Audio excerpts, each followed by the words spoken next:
तो कई बार आपको पता है RUHSMO में दो ही तरह के क्वेश्चन आपसे पूछे जाएंगे, या तो एकदम बेसिक से पूछे जाएंगे या फिर एकदम रटने वाली चीज़ों से, नेम, फैक्ट, डाटा, इनसे पूछे जाएंगे।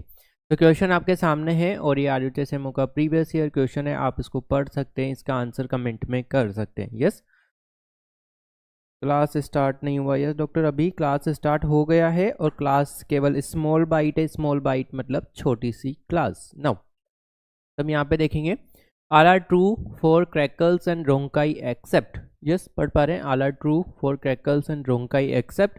तो फर्स्ट ऑप्शन है crackles are sign of alveolar disease. Second है process that fill the alveoli with fluid में रिजल्ट क्रैकल्स। डी ऑप्शन है rhonchi are manifestation obstruction of medium size vessels. And C option है crackles in pulmonary oedema generally more prominent on lung apex. तो answer आपको comment section में करना है। ये screenshot है, 83 नंबर का क्वेश्चन था, प्रीवियस ईयर क्वेश्चन है।